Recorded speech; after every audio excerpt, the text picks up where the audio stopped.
Southern California is the place to find many large name dirt bike companies. Just miles apart from one another, riders can find companies such as Uni, Malcolm Smith, FMF, Pro Circuit, Monster, and Yamaha.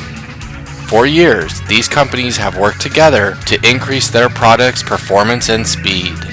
But what really happens when you compare an older style Yamaha dirt bike to a more recent model? Do the comparisons really stand up as equals, or do they really outweigh one another? So let's compare the 1981 Yamaha YZ 125 versus its 17-year-old later brother, the 1998 Yamaha YZ 125.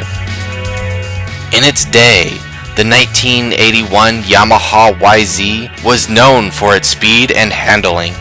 With the release of this bike, Yamaha said, "If you cannot win on this bike, you cannot win." Additionally, the 1981 Yamaha YZ 125 won Best Bike of the Year. As for seating on the 1981 Yamaha, a thick style of cushion was used. This seat design was for cushioning riders when going over large rocks and branches on the trails. As for the 91 Yamaha, a thin, slick seat was used. On this seat is grip fibers that holds the rider to the seat. This method of seating was used because riders at the time worried only about the speed their bike would gain. But what about brakes?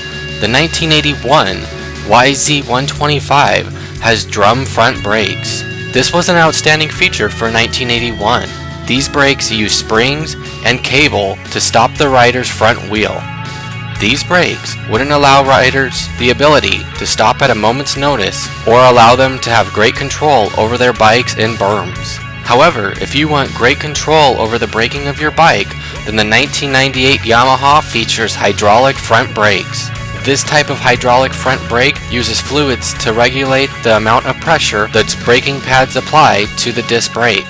By using this setup, the Yamaha YZ can stop at a moment's notice and allow riders to turn faster and sharper in the berms. When racing, inverted shocks is a great feature to have because it allows riders to gain time and not lose any speed going over bumps. On the other hand, braking is not the only factor that allows riders great control over their bikes.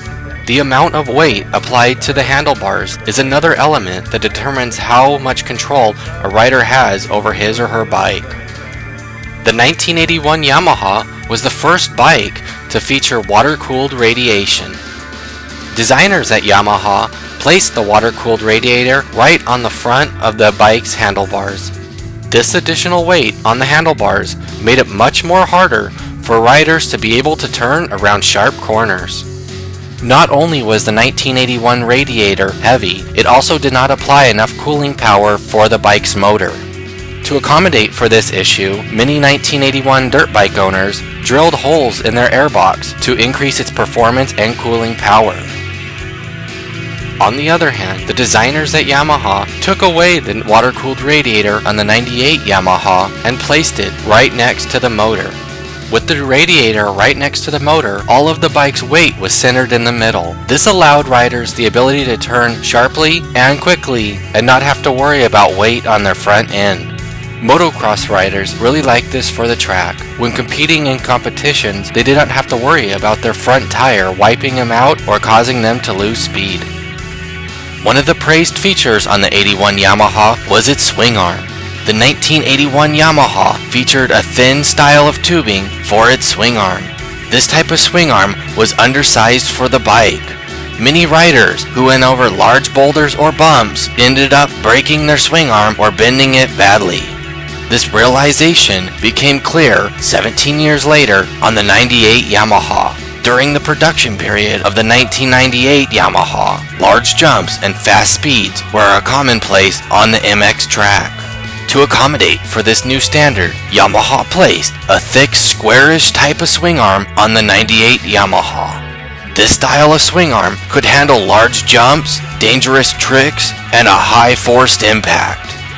When not riding their dirt bike, riders had to prop up their bike using a kickstand. The 1981 Yamaha YZ featured a long style of kickstand that allowed the bike to greatly tilt to the left. Additional footage was added to the kickstand so that when riding through the desert, the bike would stand properly in large patches of sand. In 1998, the use of propping up a dirt bike became less of a need. This was due to the increased popularity of MX racing. When racing dirt bikes at high speed, riders did not want an extra large kickstand getting in the way. Instead, many riders just leaned their bikes up against a wall or used a triangular stand. With this review, we have concluded that the 1981 Yamaha YZ125 cannot stand up to today's standards. Instead, the 81 Yamaha will always be remembered for its adventurous abilities around the trails.